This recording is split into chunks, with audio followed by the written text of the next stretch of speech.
저는 오늘 여러분과 함께 인생의 유라굴로라는 제목으로 은혜를 나누고자 합니다. 시골에서 자란 사람들은 여름에 풀들과 금불을 모아서 마당에 쌓아놓고 거기에 불을 놓아서 모깃불이라는 불을 놓습니다. 그러면 불이 타고 연기가 온 마당에 자욱해집니다. 그러면 모기가 연기에 쫓기어서 가고 돗자리에 앉아서 시원하게 서로 이야기를 나누면서 여름 초저녁을 즐길 수가 있는 것입니다.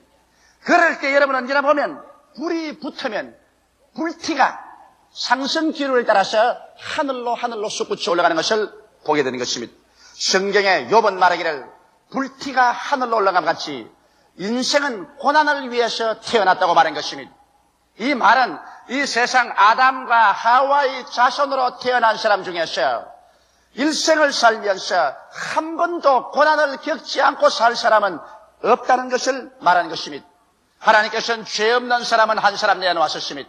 나사렛 예수 그리스도 죄 없이 잉태되시고 죄 없이 태어나셔서 33년 사시고 나무 죄를 대신해서 십자가에 못 박여 죽었다가 3일 만에 부활하셔 성천에서 만왕의 왕 만주의 주로 계신 예수 그리스도만은 죄 없이 태어나시지만은 그러나 고난 없이 태어난 사람은 한 사람도 이 세상에 없는 것입니다. 그러나 이 다 같이 겪는 고난이지만은 어떠한 사람은 고난의 파도에 부딪히면 산산조각이 나고 주어 담을 수 없을 만큼 낭패를 당하는 사람이 있는가 하면 또 다른 사람은 고난이 다가오면 고난과 역경을 통하여 그는 그 위대하고 찬란한 삶을 살아갈 수 있는 동기를 삼아서 고난이 다가오기 전보다 고난을 당하고 난 다음에 그 크고 찬란한 삶을 살아갈 수 있는 이와 같은 재료로 삼는 사람들도 허다히 있는 것입니다. 저는 오늘 이 시간에 인생 고난 풍파, 자연 고난 풍파를 통해서 어떻게 사도 바울 선생이 이 역경과 고난을 이겨나갔는가 그 사실을 설명을 해드리고 이로 말미암아 우리 한 사람 한 사람도 고난을 통해서 우리는 그것을 능히 이기고 살아갈 수 있는 길을 모색해보고자 하는 것입니다. 사도 바울 선생은 주님이 택한 제자 중에 가장 위대한 제자입니다. 주님 생존 시에 택한 12제자에게는 들어가지 못했지만은 주님께서 부활하시고 난 다음에 주께서 바울을 택하셔서 이방인의 사도로 삼으신 것입니다. 그래서 그는 눈부신 활력으로 이방 세계 복음을 전가하다가 예루살렘에서 유대인들에게 체포되어 로마 사람에게 넘겨졌고 그 길로 전전하면서 가진 수모와 고난을 당하시다가 이탈리아에 가서 시자 앞에서 재판을 받기 위해서 그는 체포되어 압송을 당하는 과정이 있었습니다. 마침 그때 아우구스토 대백부장 율리오라는 사람이 많은 죄수를 거느리고서 로마로 가서 로마의 법정에 넘겨주려고 한 것입니다. 이래서 그와 함께 죄수의 무리 속에 수갑을 차고 바울 선생은 끌려가게 된 것입니다. 그래서 율리오가 탄 배는 길리기아와 밤빌리아 바다를 건너 루기아의 무라성이라는 곳에 이르렀는데 그게 마침 이탈리아로 직행하는 알렉산드리아라는 배가 있었던 것입니다. 그래서 아주 기쁘게 생각하고 이 백부장 율리아는 다른 죄수와 바울을 그 알렉산드리아 호에 다 태워가지고서 출발했는데 바람이 잘 불지 않으니 그 옛날에는 범선이라 배가 겨우 그저 기어서 건너가듯이 가다가 나중에 미항까지 왔습니다. 미항에 도착하자 바울 선생이 매일같이 하나님 앞에서 죄수이지만은 기도를 하고 있었습니다. 비록 수족은 묶인 죄수이지만은 그러나 그 마음은 묶이지 않은 자유인이었습니다. 그러나 하나님께 늘 기도하는데 미항에 왔을 때 하나님의 계시가 임한 것입니다. 만일 미항에서 이 배가 출발하면 큰 풍랑을 만나서 화물은 물론 다 잃어버리겠니와 사람들의 생명에도 크나큰 장애가 있을 것이라는 묵시를 받았습니다. 이래서 바울 선생은 곧장 백부장 율리오를 만났었습니다. 그리고 율리오에게 말하십니다. 내가 보건대 이 배가 지금 미항에서 출발하면은 풍랑을 만나서 화물도 다 잃어버리고 그리고 사람의 생명에도 많은 장애가 있을 것인즉 그러므로 내 말을 믿고 이 겨울을 미양해서 지나는 것이 좋다. 그렇게 말했습니다. 율리오가 이 말을 듣고 난 다음에 선장과 선주와 모여서 회의를 했습니다. 여기 내가 데리고 가는 죄수 중에 아주 학식이 많고 또 기독교의 지도자인 바울이라는 사람이 있는데 이 사람의 기도 중에 하나님께 묵시를 받았다고 이런 말을 했습니다. 다른 말이 아니라 풍랑을 만나서 배가 파손되고 화물은 다 있고 사람들의 생명에도 위험이 있으니까 미양을 떠나지 말고 여기에서 겨울을 지나는 것이 좋다고 말하는데 당신네들은 어떻게 생각합니까? 선장이 가가 대수하고 웃습니다. 도대체 내가 뱃사람으로 지중해 연안을 나는 평생을 이 배를 가지고 왔다 갔다 하는 사람인데 바다 물길은 내가 알지. 행명서생인 그 바울이란 그 종교인이 어떻게 바다 형편을 안단 말이요. 그런 우스운 소리 하지 마시오. 계시가 다 어디 있어요? 이 세상에 과학적인 세상에 해류를 따라 기류를 따라 경험을 얻고 내가 과학적인 지식을 가진 내가 알지. 그런 어리석은 소리 하지 마시오. 그러자 또 선주는 선주대로 하루속히 화물을 싣고 이탈리아에 가야 물건을 팔고 자금을 순회가 잘 때므로 돈을 한 푼이라도 많이 벌겠단 말입니다. 그래서 겨울을 미양에서 보낸다는 것은 상당히 물질적인 손실이 가므로 그래 이 두 사람이 백부장 율리아에게 단호하게 말한 것입니다. 선장과 선주가 합쳐가지고서 여기 미양에 있을 것이 아니라 우리가 좀 더 가면 이탈리아에 좀 가깝고 항구도 좋은 베닉스에 가서 베닉스에 거하면 얼마나 좋노. 항구도 좋고 시설도 좋고 그게 과동하기도 좋고 그 다음 봄철이 오면은 곧장 이탈리아로 건너가기도 좋고 하니까 베닉스로 가자. 그래서 백부장 율리아가 그 말을 들으니 바울 선생의 말은 어리석게 보이고 선장과 선주의 말이 타당해 보이는지라. 그래서 그들은 선장과 선주에게 명하여서 높이 돛을 달고 닻을 올리고 배를 출항하게 한 것입니다. 바울은 벌써 그들이 무서운 시련을 상해서 출항하는 것을 알고 있었습니다. 그러나 그것을 꿈에도 모르는 선장과 선주와 죄수들과 거기에 타고 가는 모든 선객들은 이게 양양해서 그래서 바람이 마치 불어오니 모든 것이 다 자기 이지되는 줄 알고 출발해 가다가 얼마 있지 않냐여 내륙지방에서 유라굴로라는 거센 폭풍의 바람이 휘몰아쳐 바다를 때리니 얼마 있지 않냐여 순식간에 바다는 지옥같이 변화되고 말한 것입니다. 파도는 새산더미같이 다가오고 그리고 바람은 천지를 변화시킬 만한 거센 소리를 내고서 다가오는 것입니다. 여기에서 선장과 선주와 선원들이 전력을 기울여 배를 보전하려고 하나 그 거센 파도와 바람에 배는 일념편주로 어떻게 도저히 감당할 수가 없게 된 것입니다. 이래서 별 수 없이 사람이 거센 풍랑을 만나 목숨에 위험하니까 하루 견디다가 이튿날에는 배를 가볍게 하기 위해서 그렇게 선주가 자기 목숨처럼 아끼는 화물을 모두 다 바다에 던집니다. 돈 보따리들을 전부 바다에 던집니다. 선주는 눈물을 흘리면서 그 모든 화물을 던졌습니다. 그러고 난 다음에 사흘째 계속해서 바람이 불고 파도가 치고 천지가 칠흑같이 어둡고 온 세계가 뒤엎어지는 것 같으며 이제는 배의 기구조차도 배의 무거움으로 이 선장과 선원들이 자진해서 배의 기구조차 다 버리고 마는 것입니다. 이래서 배는 이제는 오직 배와 사람들만 타고서 목적도 방향도 없이 바람이 치면 불리는 대로 파도에 밀리면 밀리는 대로 하늘에 솟았는가 하면 지옥 바다까지 떨어진 같이 파도에 출렁이며 모든 사람들은 정신을 잃고 쓰러지고 이리 뒹굴고 저리 뒹굴며 토하고 처참한 전경이 벌어진 것입니다. 이것이야말로 생지옥의 비극적인 상황 속에 떨어지고 말한 것입니다. 그래서 그들은 유라굴라를 만나서 이제는 사경이 이른 것입니다. 여기에서 여러분 우리가 알아야 될 것은 왜 이 알렉산드리아호가 유라굴라를 만나지 아니했으면 안 되었습니까? 유라굴라의 풍랑이라는 것은 이것은 어찌할 수 없습니다. 유라굴라는 오기도 하고 가기도 하고 일어나기도 하고 잠자기도 하는 것입니다.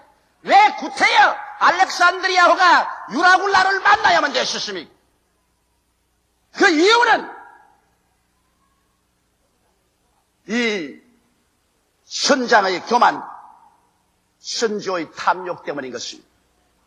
만일 그들이 사도 바울 선생의 말을 듣고 하나님의 그 발 앞에 엎드려 하나님께 귀를 기울이고, 그래서 눈에는 아무 증거 안 보이고 귀에는 아무 소리 안 들리고 소리는 잡혀있는 것 없다고 할지라도 인간의 지혜나 인간의 지식이나 인간의 오만을 버리고 인간의 교만을 하나님 앞에 굴복시키고 인간의 탐욕을 하나님 앞에 굴복시켰더라면 유라굴라의 풍랑은 피할 수가 있었습니다. 하나님께서는 여러분과 내가 환난과 시험과 풍랑을 당해서 처참히 파괴되는 것을 원치 않기 때문에 이모로 저모로 미리 그것을 경고해 주시는 것입니다. 그러나 인간의 교만, 인간의 탐욕이 스스로 유라굴라를 향해서 걸어 들어간다는 것을 잊지 말아야 되는 것입니다. 여기에서 이 알렉산드리아라는 배가 처참하게 된 이유는 하나님을 원망할 수도 없고 천재지변을 원망할 수도 없습니다. 이것은 오직 선장의 교만과 선조의 탐욕 때문에 그들만 스스로 절망 상황에 떨어진 것이 아니라 대탄 수많은 사람들을 한꺼번에 가장 처참한 절망으로 휘몰아치고 말한 것입니다. 이렇기 때문에 교만과 탐욕이 유라굴라를 부른다는 것을 잊지 말아야 되는 것입니다. 오늘날 여러분과 내가 사는 이 세상은 유라굴라의 풍랑에 휘몰아친 세상입니다. 어느 곳에 가나 여러분 죄가 없는 곳이 없고 미움이 없는 것이 없으며 사람은 불안과 공포에 떨고 처절하게 좌절하고 서로 살상하며 오늘날 세계가 언제 다시 한번 세계 제3차례의 비격적인 전쟁에 휘몰아쳐 들어가서 잿더미가 될지도 알 수가 없습니다. 나라마다 있는 힘을 다하여 백성들이 굶주릴지라도 총과 칼과 대포와 비행기와 폭탄을 준비하기에 여념이 없고 세계는 또다시 무서운 유라굴라의 풍랑을 향해서 나아가고 있는 것입니다. 최근 풍파들은 온 세계 각지에서 일어나고 세계 최종의 가장 비극적인 유라굴라의 풍랑은 다가오고 있는 것입니다. 왜? 인간은 이렇게도 지성적이라고 말하고 과학적이라고 말하고 이지적이라고 말하며 인격자라고 말하면서 세계에 다가오는 유라굴라의 풍랑을 눈앞에 보고도 이것을 피할 수 없을까요?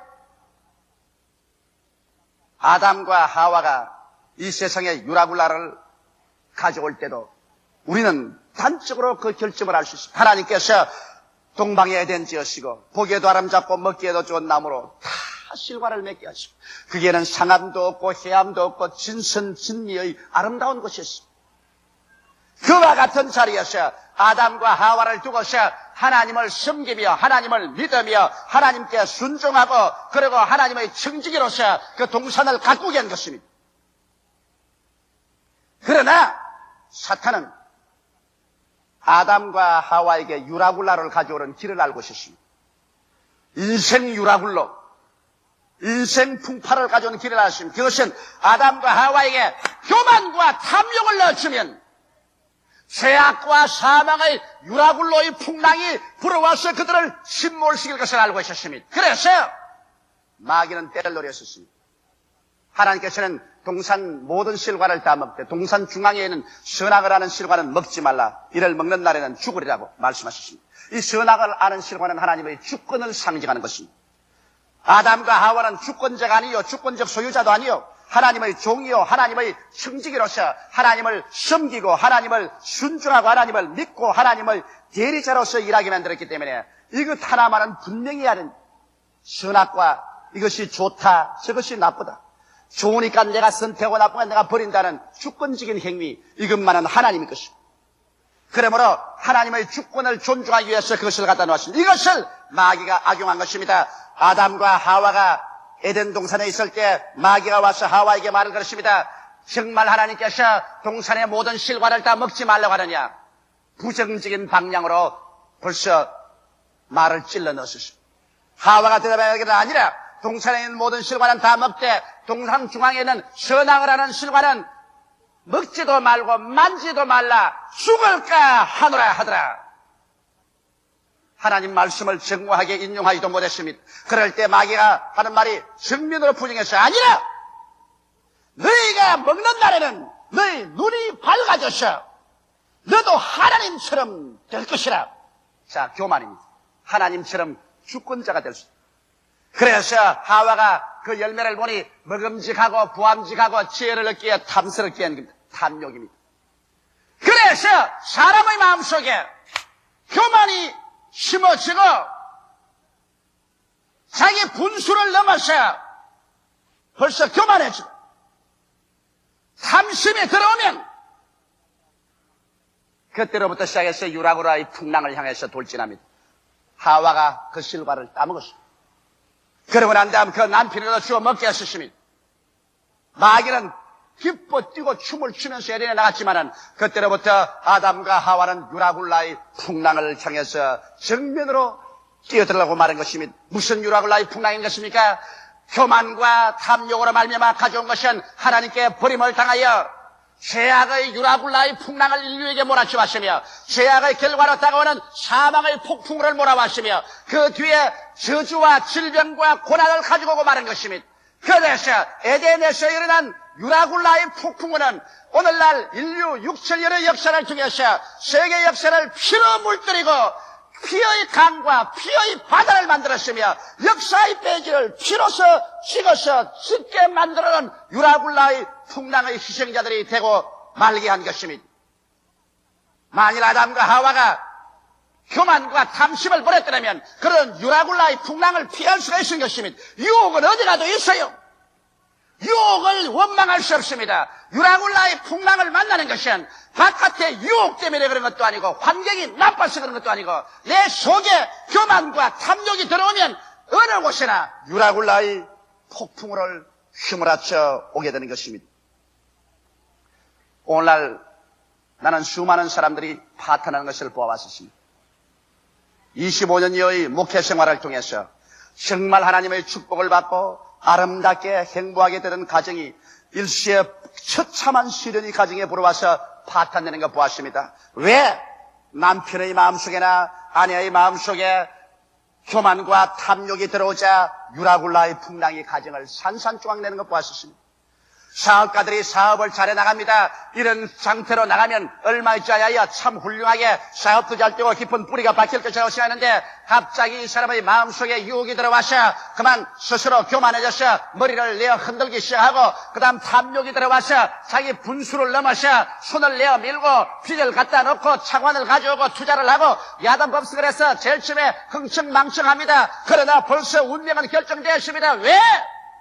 교만과 탐심이 있는 곳에는 유라굴라의 풍랑이 벌써 다가오기 시작하는 것입니다. 아는 게 아니라 얼마 있지 않다가 유라굴라의 풍랑을 만나서 부도가 나고 파선이 나고 수많은 사람에게 충격을 갖다 오고 끔찍한 유스거리가 되고 처참한 파탄이 다가오는 것입니다.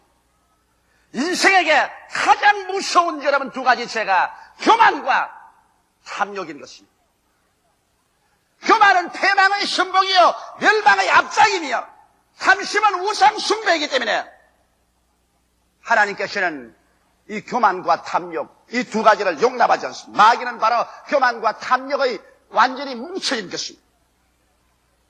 이렇기 때문에 오늘 이 시간에 여러분과 나의 미래에 관해서 우리가 점쳐볼 필요 없습니다. 내 마음속에 장차 내가 하나님의 축복과 은혜 가운데서 영혼이 잘됨같이 범사에 잘되며 강건하고 생명을 얻되 넘치게 얻으며 살 것이냐, 그렇지 않으면 연속적인 유라굴라의 풍랑을 크고 작은 것 만나서 박살이 날 것이냐, 이것은 내 속에 교만이 있느냐 탐욕이 있느냐 이것을 따져보고 교만과 탐욕을 깨뜨리고 하나님의 그 발 앞에 엎드리면 유라굴라의 풍랑을 피할 수가 있게 되는 것입니다.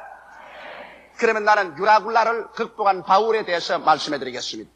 모든 사람들이 알렉산드리아호에서 절망에 처했을 때 유라굴라를 만나시나 그 유라굴라 속에서 홀로 바울 선생만은 승리자로 일어나서 약 풍랑을 만난 14일 이후에 바울은 일어나서 위대한 그 말씀으로 그 속에 있는 사람들을 격려하고 위로하고 삶의 길로 이끌어진 것입니다. 거기에서 바울이 제일 먼저 일어서 하는 말은 뭐냐면, 여러분이 이제 안심하라. 나의 속한 바 나의 섬기는 하나님께서 천사를 간밤에 보내서 내게 말씀하기를 이 배는 잃어버리나 너희들에게 생명의 손상은 없을 것이라고 말했다. 나는 하나님이 말씀한 그대로 믿노라. 이 말 속에 유라굴라를 극복한 바울 선생의 위대한 신앙 철학이 들어있는 것입니다. 첫째로 바울 선생은 당신의 소속이 분명했습니다. 바울은 말하기를 나의 섬기는 나의 속한 바 하나님. 오늘날 아담과 하와의 자손은 하나님께로부터 쫓김을 받고 버림을 받고 나온 이유로 자기의 소속을 잃어버리고 말한 것입니다. 어디에서 와서 무엇 때문에 살며 어디로 가는지 알지 못하기 때문에 자기가 소속된 것을 모르므로 그저 자기 중심으로 살아서 자기의 지식, 자기의 지혜, 자기의 수단, 자기의 방법, 자기의 주목을 믿고 교만해지는 것입니다. 소속이 분명해지면 교만해질 길이 없는 것입니다. 바울 선생께서는 하늘과 땅과 세계와 그 가운데 모든 것을 지으신 하나님께 나는 속해 있으며 하나님의 아들 예수 그리스도께서 나를 위하여 십자가에 못 박여 몸짓고 피 흘려서 그 값으로 나를 사주었기 때문에 나는 값주고 산 하나님께 소속한 하나님의 노예요, 하나님의 종이요, 하나님 나라의 성직이로서 일한다. 이러므로 그 소속이 분명해지기 때문에 바울의 마음속에 교만이 있을 수가 없는 것입니다. 그는 하나님이 일어나라면 일어나고 앉으라면 앉고 가라면 가고 오라면 오는 하나님의 지혜와 하나님의 지식과 하나님의 선하고 나쁘다는 결정을 따라서 행하는 소속이 분명한 하나님께 속한 사람이었습니다. 오늘날 여러분과 나의 성애가 소속이 분명하면 잘못되었다고도 곧장 돌아오는 것입니다. 나침판이 분명히 있으면 길을 잘못 가면 돌아와요. 우리는 하나님 중심의 생활이 마음속에 잡혀지면 우리가 조금 방향을 잘못 잡아서 교만과 탐욕으로 갔다가도 즉시 회개하고 깨닫고서 본부로 돌아오기 때문에 약간 유라굴라를 당했다가도 그대로 돌아와서 안전한 항구로 돌아오게 되는 것입니다. 이러므로 소속이 분명해야 돼요. 둘째로 바울은 말하기를 나의 섬기는 하나님이라고 말한 것입니다. 바른 마음, 탐심이 아닌 바른 마음, 정심입니다. 여러분 오늘날 왜 탐심이 생깁니까? 권력을 하나님으로 섬기니까 권력의 탐심이 생깁니다. 돈을 하나님으로 섬기니까 돈에 대한 탐심이 생깁니다. 육체의 쾌락을 하나님으로 섬기기 때문에 육체의 쾌락을 하나님으로 섬겨서 탐심이 생기는 것입니다. 탐욕이라는 것은 무엇을 자기가 섬기는가에 따라서 탐욕이라는 것입니다. 육신의 정욕, 안목의 정욕, 이 세상 사랑이 모두 다 잘못된 것을 섬기기 때문에 그런 것입니다. 오늘날에 와서는 인간은 지식 만능, 과학 만능, 황금 만능, 쾌락 만능으로서 이 세상에 완전히 유라굴라를 향해서 걸어가고 있기 때문에 이 세상을 그대로 내버려두면 어찌할 수 없이 3차 전쟁의 유라굴라에 부딪힐 수밖에 없습니다. 누가 뭐라고 해도 현재의 코스는 유라굴라를 향해서 직행으로 지금 달려가고 있는 것입니다. 바울 선생은 말하기를 나의 섬기는 하나님, 바울은 하나님을 섬기기 위해서 사는 것을 알았습니다. 그러므로 하나님 앞에 기다리고 하나님을 감사하고 예배하고 그리고 시간 내에 하나님 섬기고 몸 내어서 하나님 섬기고 물질 들어 하나님 섬기고 목숨 바쳐 하나님 섬겨 마음을 다하고 뜻을 다하고 정성을 다하고 목숨을 다하여 주 하나님을 섬기는 정심 바른 마음을 가진 그러한 사람이었습니다. 이렇기 때문에 바울 선생은 유라굴라에 소속되어 있지 않았었습니다. 유라굴라가 바울을 멸할 수가 없습니다. 왜? 바울은 탐심이 아닌 정심을 가지고 있기 때문에 유라굴라하고는 상관이 없습니다. 이러므로 그 거센 유라굴라가 다가와도 바울은 조금도 두려워하지 않은 것은 그는 유라굴라에 소속한 사람이 아니었습니다. 그는 하나님께 속했으며 그는 하나님을 섬기고 있었습니다. 오늘 이 시간에 여러분은 무엇을 섬기고 있습니까? 육신의 정욕입니까? 안목의 정욕입니까? 이 세상 사랑입니까? 권력입니까? 돈입니까? 쾌락입니까? 여러분께서 탐심을 섬기고 나가면 그 결과는 부시불식간에 유라굴라의 풍랑 속에 떨어지게 되는 것입니다. 셋째로 바울 선생은 말씀에 대한 흔들리지 않은 신념이 있었습니다. 인간의 지식, 인간의 과학, 인간의 체험 이런 것 아닙니다. 선주나 선장의 말은 그런 것 아닙니다. 바울의 지식이란 하나님으로부터 받은 계시의 지식을 바울은 가지고 있었습니다. 할렐루야. 오늘날 또 여러분 우리가 세상에서 배우는 과학적인 인간의 역사적인 인간의 철학적인 지식이 아니라 이 성경 말씀은 하나님께서 계시하신 하나님의 지식과 하나님의 지혜와 하나님의 분별력과 하나님의 판단력인 것입니다. 진리는 변할 수가 없는 것입니다. 세월이 가고 인결은 오고 가도 여러분 하나님의 말씀은 변하지 않습니다. 저 하늘이 무너지고 이 땅이 꺼져도 하나님의 말씀은 1.1획도 변할 수가 없는 것입니다. 그것은 진리이기 때문인 것입니다. 세상에 수만 권의 장서가 세월이 지나가면 다 없어지고 새로운 책이 나오지만 성경은 기록되고 난 다음 아직까지도 한 번도 고쳐 적을 수도 없고 고쳐 적은 적도 없는 것입니다. 그러므로 바울 선생은 하나님의 말씀에 섰습니다. 하나님의 말씀에 섰다는 것은 하나님의 지식에 서고 하나님의 지혜에 서고 하나님의 판단력에 서기 때문에 이런 냉할 수 없고 피할 수 없습니다. 바울은 말하기를 나의 소감바 곧 나의 섬기는 하나님의 사자가 어젯밤에 내 곁에 서서 말하되 바울아 두려워 말라. 내가 가이사 앞에 서야 하겠고 또 하나님께서 너와 함께 행선하는 자를 다 내게 주셨다 하시니 그러므로 여러분이 안심하라. 나는 내게 말씀하신 그대로 되리라고 하나님을 믿노라. 흔들리지 않은 바람이 불고 파도가 치고 하늘이 먹장같이 어둡고 천지가 무너진 것 같아도 바울은 그것을 믿지 않고 나는 하나님을 믿노라고 말할 수가 있는 것입니다. 이러므로 바울 선생은 유라굴로에 속하지 않으셨습니다. 그는 교만하지 않았고 탐심이 없었고 말씀에 서서 그는 유라굴라를 능히 극복하고 그와 함께 탄 사람조차 다 구출하여 섬에 도착하고 로마까지 바울 선생은 그들을 안심하게 이끌어갈 수 있는 영의 지도자가 되었고 마음의 지도자가 되었으며 그들의 생명의 은인이 될 수가 있는 것입니다. 사랑하는 성도 여러분, 오늘날 여러분과 나는 이 생을 살면서 유라굴라의 혹독한 풍랑에 부딪혀 피투성이가 될 수도 있고 이를 피하고 승리할 수도 있는 것입니다. 인생을 살아갈 동안 유라굴라 같은 풍랑을 전혀 경험하지 않을 수는 없지만은 그러나 이와 같은 풍랑을 미연에 방지하거나 그 풍랑을 잠잠케 한 유일한 길이 있습니다. 이것이 하나님 앞에 나아가서 예수 그분 앞에 무릎을 꿇고 교만을 회개하고 탐욕을 버리고 주께로 돌아오면 유라굴라의 풍랑은 잠잠해지고 여러분은 유라굴라의 풍랑의 고수를 피해서 여러분은 안전한 항해를 하고 영혼이 잘됨같이 범사의 잘됨에 간결하고 생명을 얻되 넘치게 있는 삶을 살 수가 있게 되는 것입니다. 이러므로 오늘 이 시간에 모두 다 바울과 같은 성도 되기를 주의 이름으로 축원합니다. 기도드리십시오. 살아계신 하나님 아버지, 우리 다 오늘 예수 그리스도를 구주로 모시고 우리의 소속이 분명하고 우리의 섬기는 것이 분명하고 말씀에 대한 믿음이 확실하여 유라굴라의 풍랑을 피하고 이기고 나가는 우리 성도들이 다 되게 하여 주시옵소서. 인생 풍파의 유라굴라에 산산조각으로 깨어지는 자 없게 하여 주시옵소서. 예수님 이름으로 기원하옵나이다. 아멘.